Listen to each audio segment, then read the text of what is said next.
nefropatías secundarias.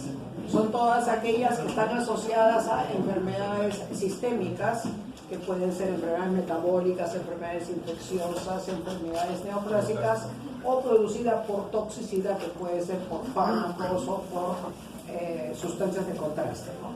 Entonces, cuando uno evalúa a un paciente que presenta proteinuria, hematuria, dentro de un contexto que puede uno asociarse a hipertensión, uno tiene que plantear siempre cuál es el escenario en el que está ese paciente. Si no hay evidencia de ninguna exposición a fármacos, si no hay evidencia de ninguna enfermedad sistémica, definitivamente apuntamos a una glomerulopatía primaria, que es la que han revisado con la doctora Rosario Llanos. Hoy día vamos a revisar y dar una pincelada a lo que son las glomerulopatías secundarias, dándole los tipos más importantes, porque ustedes no son nefrólogos ni residentes de nefrología, así que vamos con la primera. Vamos con la nefritis lúpica. No lo tomen en cuenta porque vamos a hacer clases de nefropatía diabética, así que eso no lo voy a tocar. No me pareció que era correcto tomarlo. ¿Qué está haciendo? Si es automático, está funcionando mal, ¿o qué? Soy el profesor más antipático de la Ricardo Palma, probablemente. La nefritis lúpica, ¿qué cosa es? Es una complicación de una enfermedad que es muy frecuente, sobre todo en mujeres jóvenes, ¿no? Que es el lupus, y es la complicación orgánica más importante, la más frecuente y lamentablemente la más fatal.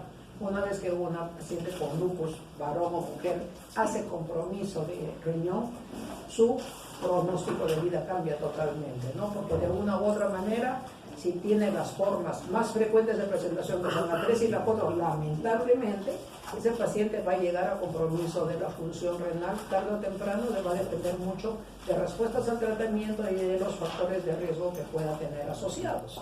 Después lo ponemos aquí, que es la que aparece como a frecuencia. Miren, en el inicio de la enfermedad, hasta un 50% de pacientes lúpicos pueden tener compromiso de función renal y 60% en el curso de la enfermedad. ¿Y esto por qué les pongo? Porque siempre hay el pleito con el reumatólogo. Hay escuelas americanas y europeas en las cuales todo paciente lúpico obligatoriamente va a biopsiar. Y otros dicen no, hasta que no haya evidencia de compromiso del riñón, sea por un sedimento patológico o por la aparición de proteinuria mayor de 1 gramo. Cualquiera de las dos opciones es totalmente aceptable. En el camino ustedes tomarán la decisión de acuerdo a la especialidad que asuman y de acuerdo a las evidencias que surjan en el camino. Pero en el momento actual, la discusión, desde la época que yo me formé en el posgrado, no se ha solucionado.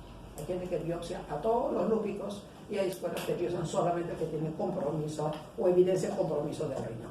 Como ven, este 25 a 50% al inicio de la enfermedad es bastante importante, por lo que es necesario que dentro de todo lúpico ustedes tengan que hacer un examen de orina y chequear si es que hay evidencia de proteinuria. ¿Cuál es la patogenia? ¿No? La patogenia de la nefritis lúpica es el modelo típico, así, el más evidente de la patología experimental de la nefropatía por complejos inmunes. O sea, eso que estudiaron ustedes experimentalmente, la nefropatía por complejos inmunes, la mejor expresión en el humano es la nefropatía lúpica, ¿no? Y esto está asociado porque hay una apoptosis no regulada y lo que vamos a generar son autoanticuerpos contra los nucleosomas. ¿Se acuerdan de los nucleosomas que son? Han hecho inmunología. Es ese DNA de doble cadena que se pega a las histonas con carga positiva, ¿se acuerdan? Esos son los nucleosomas. Entonces, hacemos estos autoanticuerpos contra los nucleosomas y ¿qué cosa formamos? Estos complejos anticuerpos nucleosoma, y estos se van a depositar en las diferentes estructuras del glomérulo. Va a depender mucho de la capacidad de aclaramiento del glomérulo, y eso es variación individual por la cual se hacen diferentes formas, para que estos se depositen en el mesangio, en el subendotelio o a nivel subepitelial. Las variaciones de depósito dependen mucho de la capacidad de aclaramiento o de barrido que tengamos de estos complejos inmunes, ¿no? Y solamente compromiso glomerular, no, porque miren, hay otras formas, son los síndromes de nefropatía tubulointersticial, generalmente son formas de tipo agudo y crónico, y las vasculitis asociadas a lupus, ¿no? O sea, no todas las lesiones son glomerulares, estas son las menos frecuentes, pero existen estas complicaciones renales. Vamos con la próxima. Las clasificaciones han variado, pero a pesar de que esta está desde el 2003, es la que sigue vigente, que es de la Sociedad Internacional de Nefrología y de la Sociedad de Patólogos, ¿no? Son las escuelas americanas, lamentablemente no tenemos la europea para la clasificación porque ha sido aceptada por todos los grupos, ¿no? Y estos son los tipos de lesiones en lupus.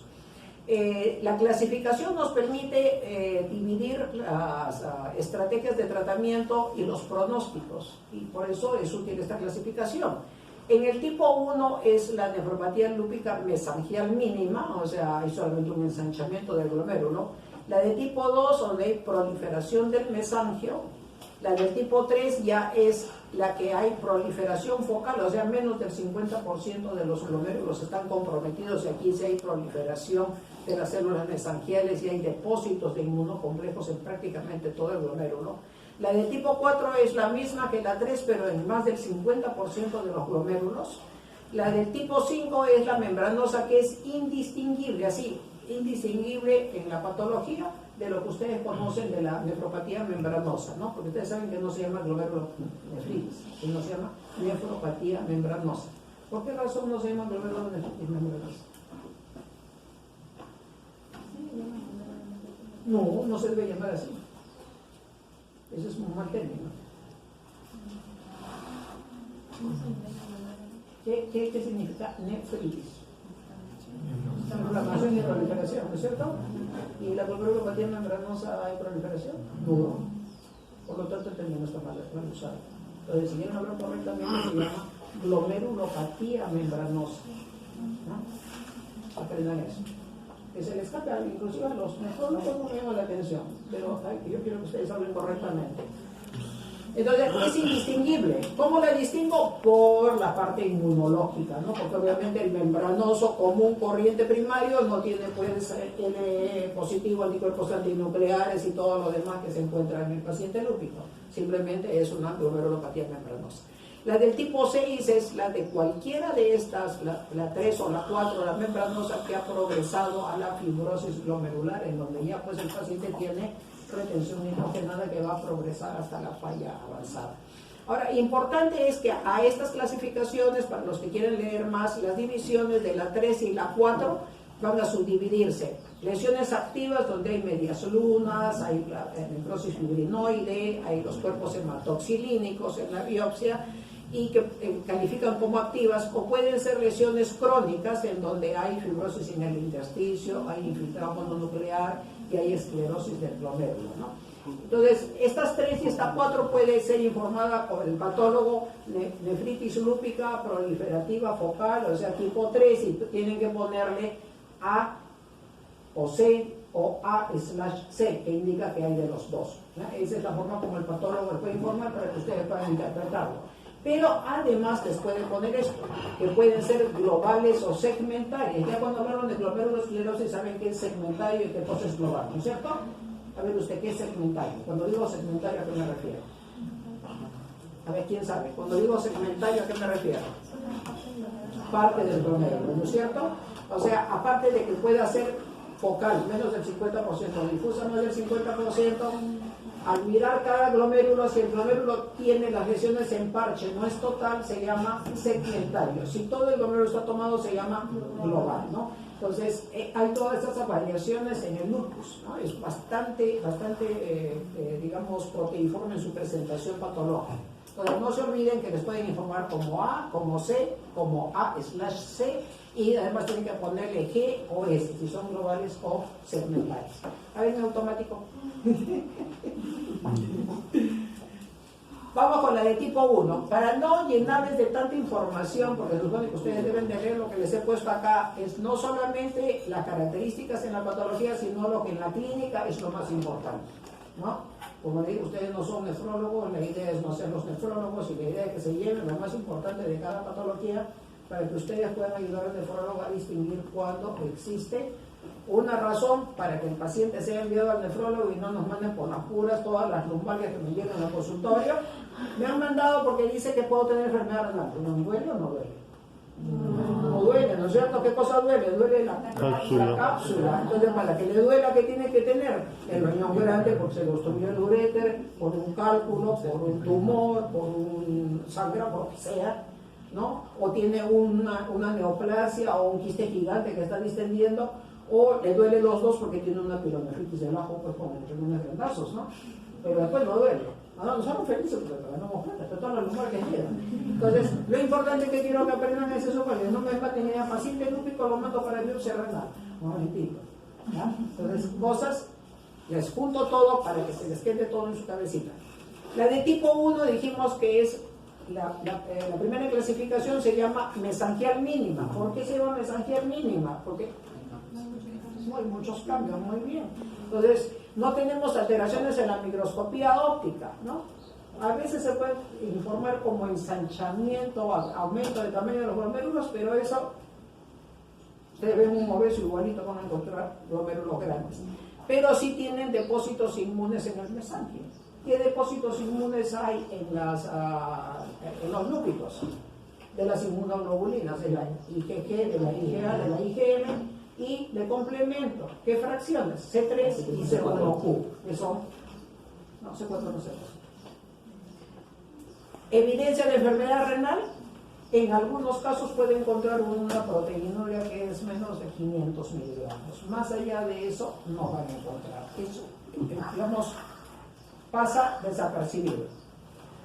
La del tipo 2. Acá en el tipo 2 ya hay proliferación mesangial, entonces aquí ya el mesangio está gordito y en las funciones de hematoxilina y eosina, que ahorita les voy a mostrar una foto, ya hay evidencia de captación mayor de la coloración y hay hipercelularidad del mesangio.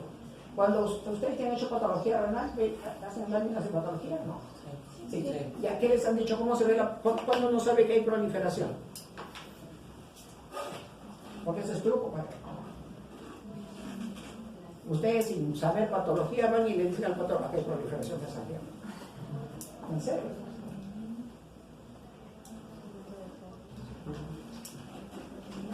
Pongan en su cabeza un glomérulo. ¿Ya? Pongan los capilares glomerulares. ¿Ya? En el centro está el mesangio. Normalmente hay 1 o 2 células. Cuando hay más de 3 núcleos, le dicen al patólogo, oye, no me haces que no le daño hipercelular mesangial. Y se lo tiran abajo al patólogo. Eso no falla. ¿A qué le llamo hipercelularidad? Más de 3. No se olviden, más de 3. Más de 3 núcleos entre capilar y capilar. Yo ya le digo al patólogo, te has olvidado de la hipercelularidad mesangial. En la inmunofluorescencia también hay los depósitos, pero son depósitos granulares, o sea, se han formado los complejos inmunes. Hay depósitos de inmunoglobulina G, C3 y C1Q. ¿Qué hay en la clínica? En la del tipo 2, o sea, el lúpico que me viene con estas características, yo probablemente voy a tener que entrarle a biopsia si es que esto persiste con el paciente. La hipertensión arterial, si se hace frecuente, puede tener que entrar, ¿no es cierto? Sedimento urinario normalmente es inactivo. Si se me hace activo, este 2 tiene que ir a biopsia renal. La proteinuria generalmente es menos de 1 gramo y la función renal, la tasa de filtración glomerular como expresión de la filtración glomerular es normal. Entonces, ¿cuál es la característica del tipo 2? Hipercelular mesangial, hay depósitos granulares en el mesangio de complejos inmunes, hay IgG, C3 y C1Q. Puede haber hipertensión, puede haber, no es frecuente. El sedimento urinario no se altera, es normal. Y puede haber proteinuria, pero menos de 1 gramo, sin compromiso de la función renal. Vamos al tipo 3, este es el 2, miren acá. 1, 2, 3, 4, 4 núcleos, ¿no ven? 1, 2, 3, 4 núcleos. Entonces, con eso ustedes le dan vuelta al patólogo. Vamos con la próxima. Aquí las cosas ya se complican, porque ya la 3 y la 4, el pronóstico ya no es bueno. Y lamentablemente las conversiones o los cambios de un patrón o tipo a otro, lo más frecuente es de tipo 3 que pasa a tipo 4. ¿No? La proliferación mesangial también puede virar a tipo 3 o tipo 4, pero lo más frecuente es que la de tipo 3 pase a tipo 4. O sea, no es que yo tengo una biopsia en un paciente lúpico y que él se va a quedar con el mismo patrón histológico. Ahí dirá. Ese es el tema con el lupus. Entonces, cuando nosotros tenemos un paciente con lupus que estamos tratando y lo hemos llevado a la remisión y vuelve a hacer actividad, ¿tenemos que darle tratamiento de nuevo? Se supone que sí, pero previamente, ¿qué tenemos que hacer? Por el viraje. Por el viraje. Porque si viró, tenemos que ser más agresivos. El tipo 3 no se trata igual del tipo 4. El tipo 4 tenemos que pulsearlo, así, darle duro, endovenoso, mientras que el tipo 3 podemos darle por vía oral. Pero si un tipo 3 le está yendo bien y de un momento a otro empieza a hacer nuevamente proteinuria, hipertensión y es un sedimento urinario patológico, lo tenemos que biopsiar. Y eso al paciente lúpico, aun cuando ustedes no sean el nefrólogo, son sus médicos tratantes, puede ser su ginecólogo, puede ser su dermatólogo, que depende de la especialidad que agarre, les va a llegar un lúpico de alguna manera, porque es una patología de alta frecuencia, es mujer joven. Ustedes tienen que advertirle. Mira, te ha visto el nefrólogo, probablemente te biopsie y si las cosas no van bien contigo, tú que tienen que biopsiar. Si son nefrólogos, obviamente es su obligación decir eso, ¿no? Pero sí advertir al paciente para que el paciente vaya haciéndose la idea de que si las cosas no van bien, se va a tener que rebiopsiar segunda, tercera o cuarta vez, dependiendo cuál es la evolución, ¿no? La del tipo 3, como le decía, ya las cosas se complican. En la proliferativa focal, entonces aquí ya tiene hipercelularidad segmentaria o global, pero miren, endocapilar o extracapilar. O sea, ya no es solamente mesángio. Ya hablar de proliferación endocapilar o extracapilar, estamos hablando de que ya va a alterar la función renal, ¿no es cierto? Va a alterar las luces capilares. El edema que se produce, acuérdense ustedes que va a producir cierre de luces, disminución de la perfusión del glomérulo y se va a alterar la función renal. ¿Esto es en menos del 50% de los glomérulos? Sí, definitivamente. Pero ya hay evidencia de actividad aguda, como es la presencia de necrosis celular y la presencia de cariorreis. Entonces son pedacitos como queso de ratón, como se les llaman, ustedes han visto en patología, que son evidencia pues del material nuclear que queda después de la necrosis. En la inmunofluorescencia, al igual que las otras, todas las inmunoglobulinas, el C3 y el C1Q, pero no solamente va a estar en el mesangio, sino en el subendotelio. Y eso es lo que se conoce como las asas de alambre o los trombos hialinos dentro de la patología de los lupus, ¿no? En la microscopía electrónica, estos depósitos inmunes siguen viéndose en subendotelio y en mesangio. ¿Cuál es la clínica? Acá la clínica ya se complicó, porque este ya no es un hipertenso que va y viene, este es un hipertenso definido y el sedimento urinario es lo que se conoce como el sedimento telescopado, ¿no? ¿Quién sabe definir el sedimento telescopado? ¿Qué cosa? ¿A qué le llamamos sedimento telescopado, que es muy característico del lupus? Así se llama. Es leucocituria, hematuria, gran cantidad de células epiteliales y cilindros de todos los tipos. Eso se llama sedimento telescopado. O sea, hay todo, más la albúmina, una cruz, dos cruces o tres cruces. Eso se llama sedimento telescopado, sedimento patológico, ¿no? Por, digamos, por antigüedad se sigue conservando lo de sedimento telescopado como una de las características del paciente lúpico, que ya está en tipo 3 o tipo 4, ¿no? Cualquiera de ellos dos, son los únicos que hacen esto. La proteinuria ya está evidente y es una proteinuria significativa que puede llegar a ser nefrótica hasta en la cuarta parte de los pacientes, ¿no? Y miren ustedes que ya tienen compromiso de función renal dependiendo pues cuántos trombos hialinos, cuántas lesiones en asas de alambre hay de la rigidez de los capilares. Puede haber la cuarta parte de pacientes con elevación de creatinina desde el principio de la enfermedad. Y como ven, la progresión a la falla renal es en menos del 5% a los 5 años en que este paciente es seguido. Pasemos a la próxima, donde vamos a ver que la cosa ya no es igual. Aquí el pronóstico es sombrío. Aquí está la forma foca. Miren, aquí tienen los quesitos. Para que se vean bien los quesitos de ratón, que son los de necrosis, y estos son los pedacitos de material nuclear y nucleolar de forma la cariorrexis. Entonces, como ven, aquí hay un gran espesamiento del mesangio, hay engrosamiento de asas capilares, ¿no? Pero no es en todas. No es en todas. Hay algunos que están indemnes. Vamos con la próxima. La del tipo 4, aquí es el tipo 3, pero más del 50% de los glomérulos. Y como decíamos, tanto en el 3 como en el 4 puede ser segmentaria, global, puede ser activa, puede ser crónicas, dependiendo de cómo les informe el patólogo. Los depósitos de las asas de alambre son mucho mayores y son mucho más gruesos, son como unos picarones cuando uno no lo ve con funciones especiales. Y lo que van a encontrar son estos típicos cuerpos hematoxilínicos, hay necrosis fibrinoide y aparecen estas formas que son las que ustedes han aprendido. ¿Han visto rápidamente progresiva ahí? ¿Han hecho rápidamente progresiva? ¿No lo han hecho?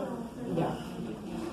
Estas semilunas epiteliales, o sea que es proliferación epitelial, ¿no? Afuera, que forman como gorros, como el gorro frigio. ¿Se acuerdan de la historia universal? Ya no me pierdo. Ya. Se forman como medianuda, como el gorro frigio alrededor del glomérulo y lo van ahogando, ¿no? Y cuanto más tiempo de enfermedad tiene el paciente, en vez de ser semilunas celulares, son semilunas fibrosas. Y cuando el patólogo les informa que hay semilunas fibrosas, la cosa no es buena y el pronóstico es malo. Cuanto más celular es la semiluna, el pronóstico es bueno. Cuanto más fibroso, el pronóstico es malo. Ese paciente va a ir rápidamente a la falla renal avanzada, ¿no? Entonces, estas semilunas empiezan a aparecer en esta 4. En la inmunofluorescencia, los depósitos son similares, solo que acá son más extensos, pues en las paredes capilares, como hemos mencionado, porque las asas de alambre son mucho más gruesas. Y lo que vamos a encontrar, los títulos elevados del anti-DNA son mucho más altos aquí en la de tipo 4 que en la de tipo 3, donde también hay. El complemento es bajo. Y el paciente tiene el sedimento telescopado que hemos mencionado, al igual que en la del tipo 3. Puede haber hematuria persistente en estos pacientes, proteinuria nefrótica, está con hipertensión. Y miren, la función renal disminuida universalmente. Habíamos dicho en los de tipo 3 en qué porcentaje podían tener compromiso de función renal. Sí. Exacto. En cambio acá es universal. Todos tienen compromiso de función renal y la proteinuria nefrótica en el 50%. O sea que aquí definitivamente esta enfermedad es mucho, este tipo de patrón es mucho más agresivo. Aquí está la forma de este FIO2 me está fregando el ojo. Delegado, ¿puede borrar el FIO2? Pues miren cómo está el glomérulo con la gran proliferación, es decir, como que el saco le quedó chico ¿no? Miren el espacio Bowman, ¿lo ven en el espacio Bowman? ¿Cómo está? Casi es una rayita, ¿no? Por la gran proliferación, la gran cantidad de depósitos que hay en estos pacientes. Miren ustedes las luces capilares, gordas, rechonchas. Eso es lo que se forman las asas del alambre. Miren cómo está la vasculatura, ¿no? El engrosamiento, la proliferación que hay, el intersticio totalmente invadido. La próxima. La del tipo 5 es la que decíamos que es indistinguible de la glomerulopatía. ¿De dónde me salió el 03? No sé. Idiopática. ¿Saben cuál es el problema? Que yo tengo un defecto. Yo hasta 5 minutos antes de la clase, asociarse al tipo 3 o al tipo 4, no se olviden, ¿no? Entonces, esta es una combinación con esta. Puede debutar como membranosa y en la siguiente biopsia pueden acompañar a la proliferativa focal o a la proliferativa difusa, en donde complica mucho más el manejo de estos pacientes, ¿no? Los depósitos granulares de inmunoglobulina, como ven, inmunoglobulina C3 y C4 en las paredes capilares es lo más preponderante, ¿no? Porque estas no tienen en otros, digamos en el mesangio, los depósitos no son exactamente igual que la membranosa idiopática, es exclusivamente en la pared capilar, exclusivamente. Y lo que tienen es un síndrome nefrótico, pues el complemento bajo, hipertensión y compromiso de la función renal, pero lo que prima acá es que es universal el síndrome nefrótico. Aquí todos tienen síndrome nefrótico. El paciente lúpico con síndrome nefrótico, sus posibilidades son que pueda ser el 3, el 4 o el 5. Va a depender mucho de la biopsia renal. Como ven, sin biopsia renal podemos hacer diagnóstico, no. Sedimento telescopado puede ser 3 o puede ser 4, ¿no?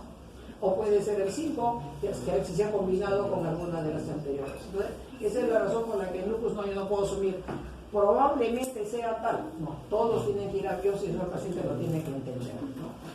¿Y cuál es la característica de la glomerulonefritis membranosa? Que miren esto de acá. Síndrome nefrótico antes de cualquier manifestación lúpica, esa es la característica de esta. O sea, en todo paciente nefrótico, ¿no? Como conversamos en la mañana con mis alumnos, hay un workup que hay que hacer en todos los nefróticos, que es como un sello, así yo pongo mi sello. ¿Qué cosa es? A ver, las del grupo repitan rapidito, ¿cuáles son esas? Aparte de la proteinuria, de la... que hay que repetirla 3 veces, la función renal, ¿qué hay que pedir? ANA, ANCA, ¿qué más? Serología para hepatitis B, serología para hepatitis C, VIH. Todo eso hay que pedir. Entonces, lupus está dentro de ese grupo. ¿Por qué? Porque la nefritis lúpica de tipo 5 puede presentarse por meses sin que haya ninguna evidencia de enfermedad lúpica. Ni una. Y esa es una de las características de esta de tipo 5. Eso se lo llevan a casa. No, usted no, ella. Me confundí. Miren acá los picarones que tenemos. Tremendo. La cantidad de depósitos, miren las espículas que hay.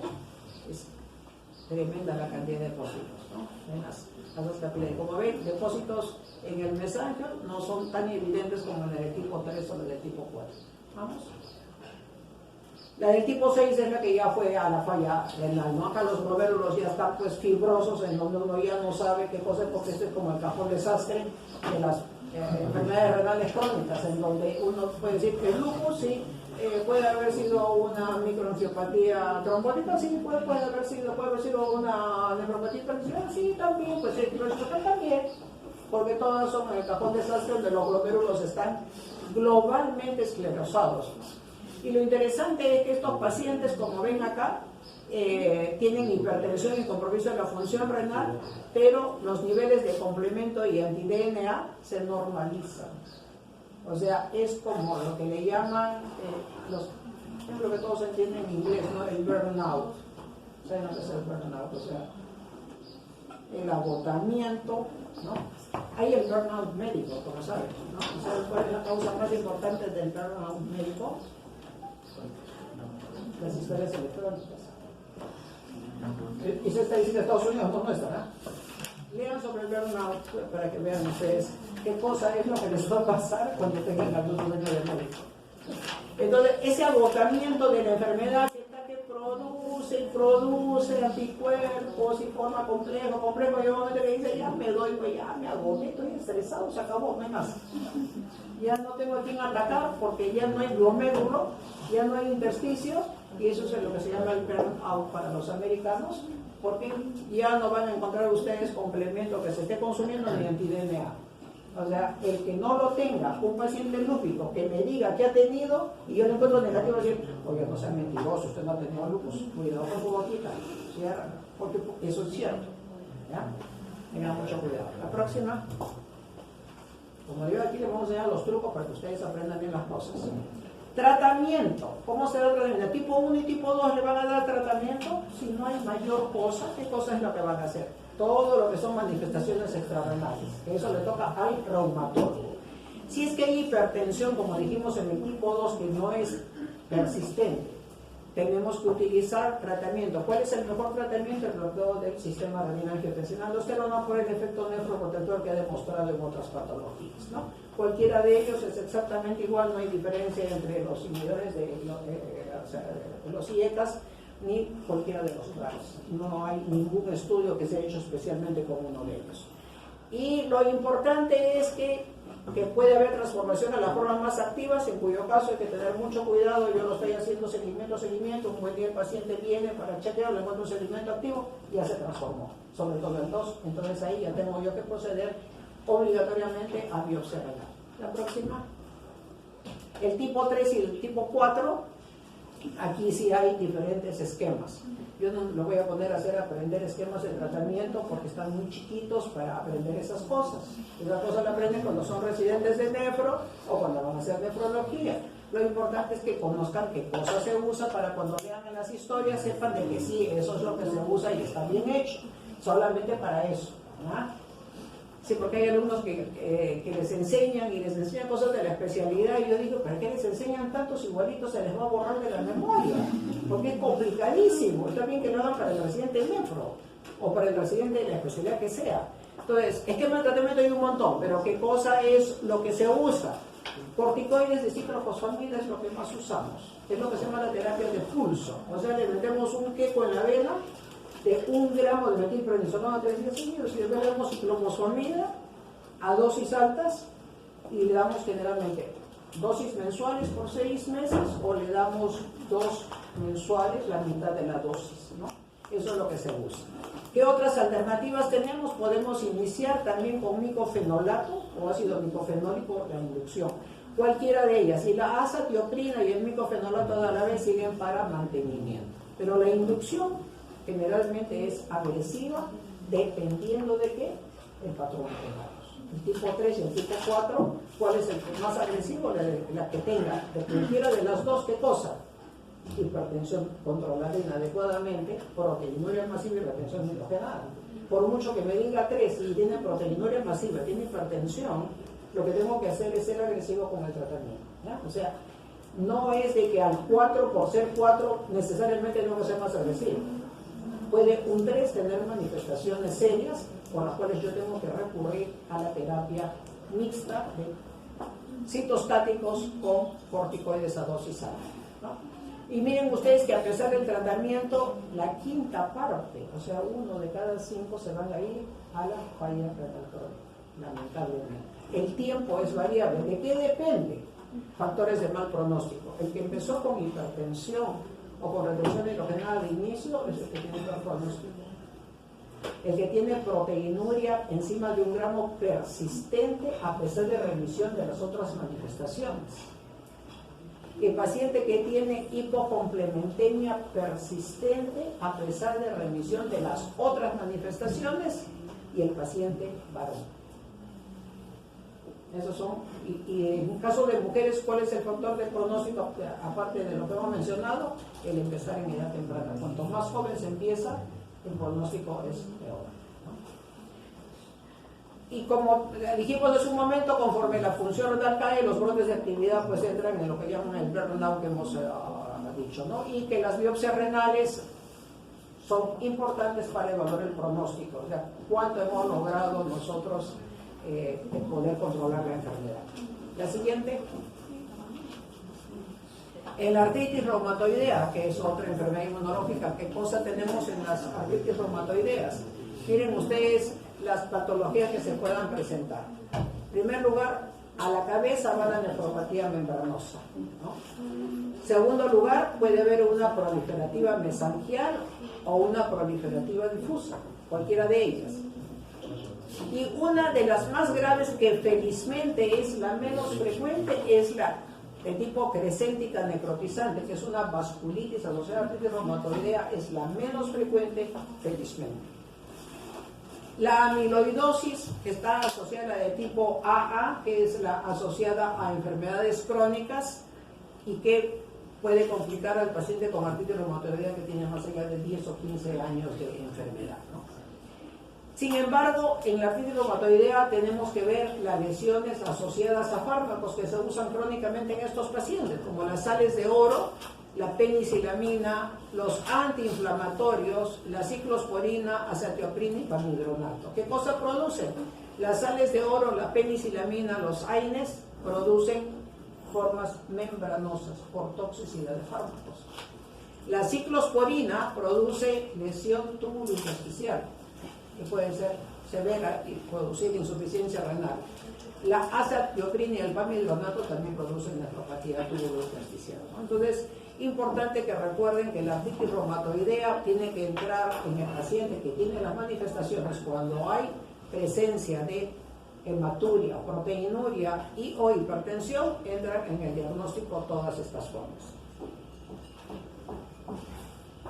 Entonces, como decíamos, la membranosa es la más frecuente. Puede ser producida por la enfermedad o también puede ser producida por ¿quién? Yo la vi bien atenta, por eso le pregunto. Por medicación.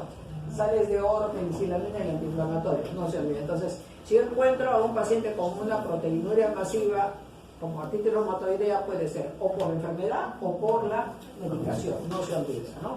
Si está asociada a la enfermedad, lo que va a hacer es correr junto con la artritis reumatoidea. Pero si es por medicamentos, generalmente la mayoría remiten después de una suspensión del fármaco. Entonces, ¿cuál es la decisión que tomaríamos con alguien con proteinuria nefrótica en artritis reumatoidea? Cambiar la medicación primero para estar seguros si es que no es el medicamento, ¿no? Ahora hay tratamientos biológicos para la artritis reumatoidea que permiten darnos este lujo de cambiar la medicación, solo que asumimos los costos, ¿no? La amiloidosis secundaria puede darse hasta en el 5 al 20% y, como les decía, la vasculitis es rarísima, así que felizmente, por ser rara, no es lo más frecuente, porque cuando se da la vasculitis asociada a reumatoidea es bien agresiva con el riñón y se van a la falla renal severa. ¿Y la amiloidosis? ¿Qué es el amiloide? Una proteína. ¿Es una proteína extraña a una proteína que tenemos nosotros o qué?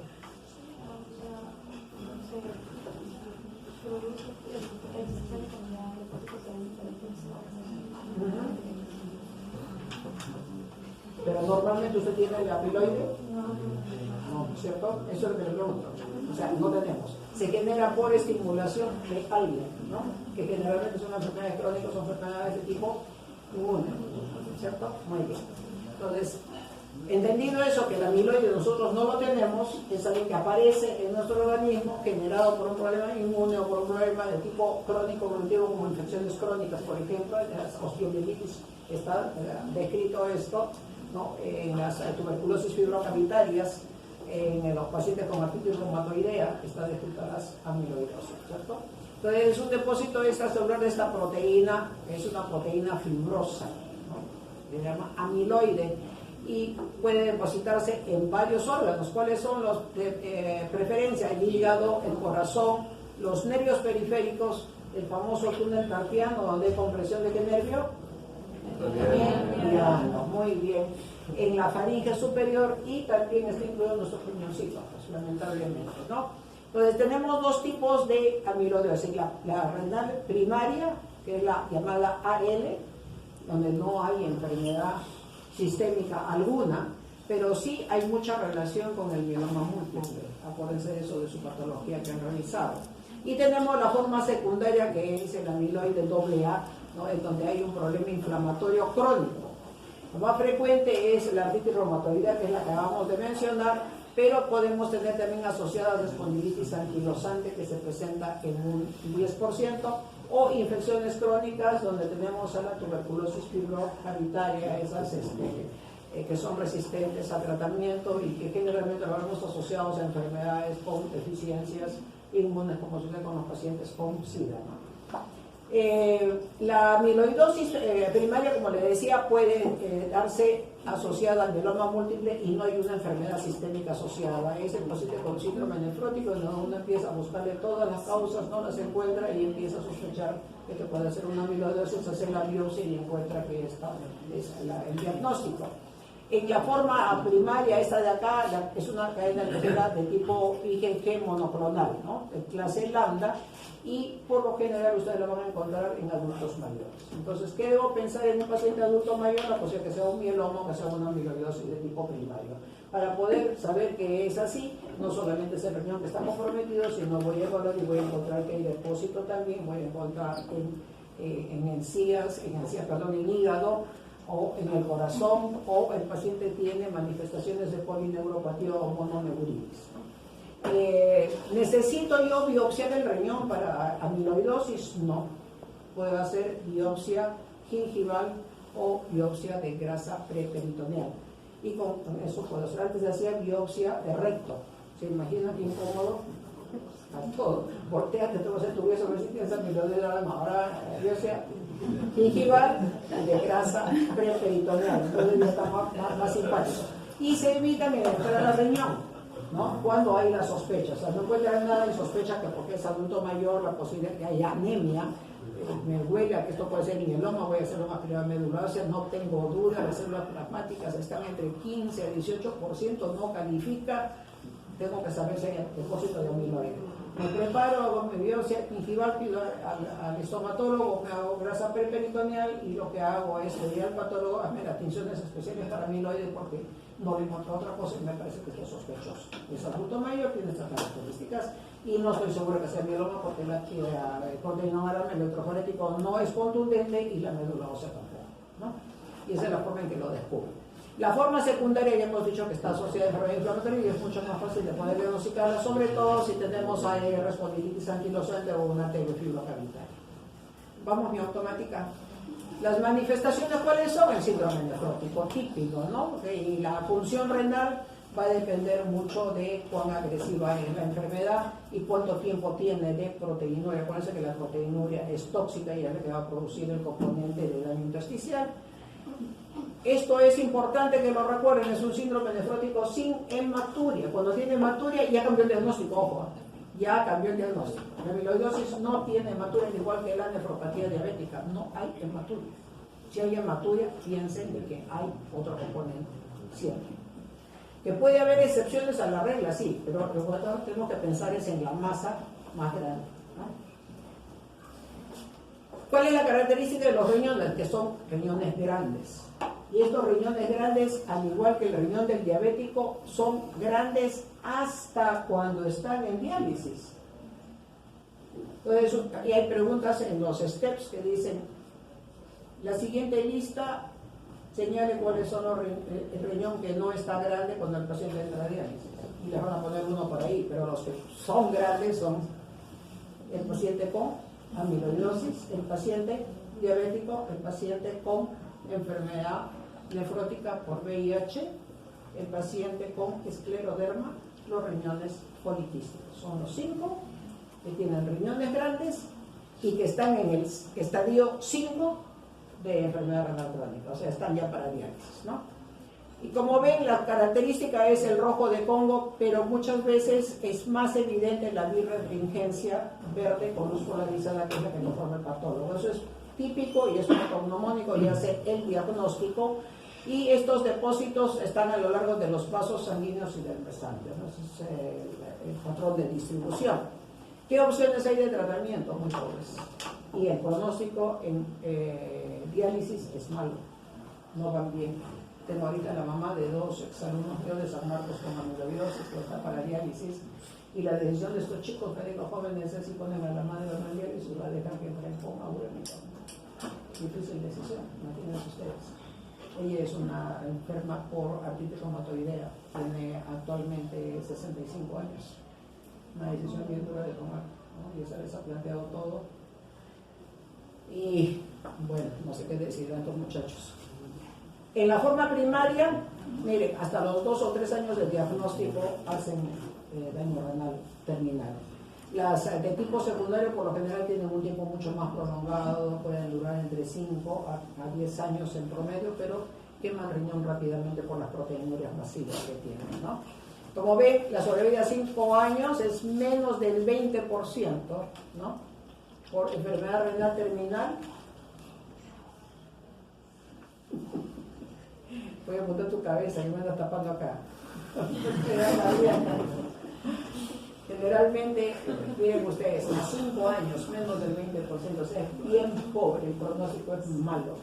Próxima. Y aquí están los depósitos de amiloide dentro del riñón, ¿no? Esta es la división, depósitos extensos que obliteran al glomérulo. La próxima, pues no juegues. Esta es con la birrefringencia que se puede ver de estos depósitos. No está muy claro porque no es buena la resolución del equipo que tienen ustedes, pero les juro que es de color verde. Estos depósitos, estos espesamientos son de color verde. Sí, pero no sé por qué no sale. No sale. Hay que cambiar de equipo. Exija.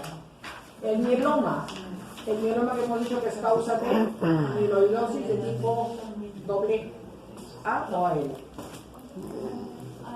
AL. ¿Y por qué tiene la L? ¿Porque es de cadena? Lambda. Siempre traten de hacer mnemotécnica para que no se les vaya. No significa específicamente el lambda, pero es una asociación que deben hacer. Cadenas blandas de qué inmunoglobulina de I, ¿qué? Muy bien, Martín. La cabecita está bien despierta. Pero no he hecho el seminario. El delegado se muere en la risa y dice, hoy día nos matan al delegado. Sí, porque siempre buscan a quién echar la culpa. Entonces, el compromiso renal, 25% de los casos. Y recuerden que el riñón del mieloma son inmunoglobulinas, la cadena ligera, kappa, en el caso de la de Bence-Jones, en el mieloma múltiple. Este es mieloma múltiple. ¿Ya? Y lo que produce estas proteínas anormales es toxicidad en el riñón. Y miren que es doble toxicidad, porque una es toxicidad tubular directa y la otra es por obstrucción, porque hay una sobreproducción de estas proteínas anormales y el riñón es incapaz de reabsorber todo. Lo que reabsorbe produce toxicidad directa por el patrón de reabsorción que tenemos en el riñón. Se produce, ¿cómo se produce la reabsorción? En la práctica conversamos, ya no les voy a preguntar porque se van a hacer. ¿Cómo se reabsorben las proteínas en el riñón? Es por endocitosis, ¿no es cierto? Sale un pedazo del borde del cepillo del tubo contorneo proximal, agarra la proteína, la ingresa y los lisosomas la parten y lo ponen en el espacio entre el túbulo y el capilar peritubular. Pero ese pedazo de borde del cepillo que se consumió, se destruyó, se lesionó. Y por eso es que la proteína es tóxica. Y esta proteína es igualmente tóxica, igual que la albúmina. Produce esa lesión. Y como hay sobreproducción, lo que no es reabsorbido va y tapa a nivel distal.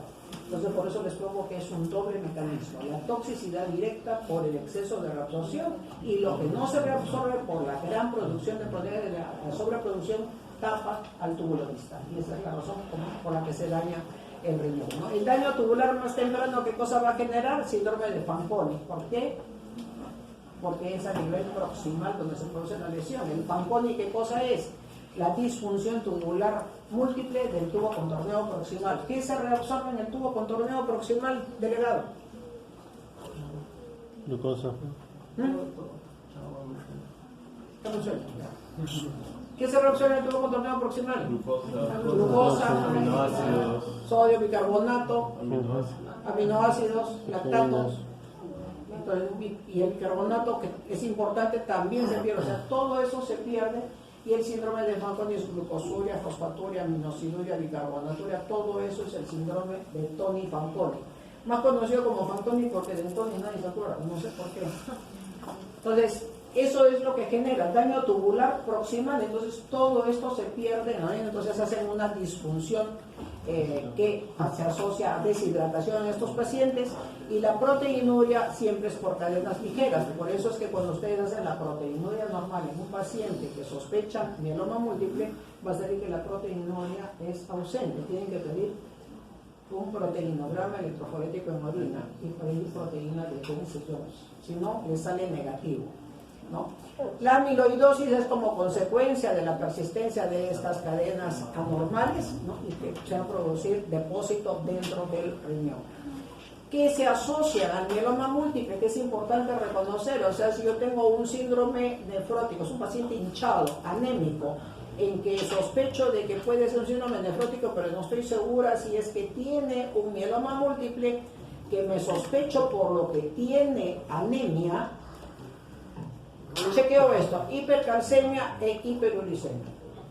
Si tiene hipercalcemia e hiperuricemia, ese paciente es altamente sospechoso de que la hinchazón que tiene y la proteinuria que tiene, las orinas, cosa que dice que me sale negativo y que puede ser Bence-Jones, es un mieloma múltiple que está produciendo lesión destructiva en huesos, ¿no? Obviamente de ahí viene el estudio, la sal y pimienta del cráneo, el Prager Jersey que hay en la columna, que eso van a aprender cuando hagan hematología, así que no les voy a masturbar el cerebro más. Entonces, ¿qué hay con estos pacientes? Si tengo yo un montón de proteínas en las sangre normales, ¿cómo va a estar mi sangre? Hiperviscosa. ¿Se acuerdan los Rulox que les han explicado en algún momento? Ya, esos son del mieloma múltiple. Los Rulox, que producen este síndrome de hiperviscosidad. Otra de las formas secundarias es el síndrome de Alport, pero esta es hereditaria. El síndrome de Alport, al igual que el de membrana basal delgada, están asociadas a alteraciones del colágeno tipo 4, ¿no? El colágeno tipo 4 es importante en la membrana basal y lo van a escuchar cuando les hablen del good pasture. El síndrome, ¿ya han hablado de eso?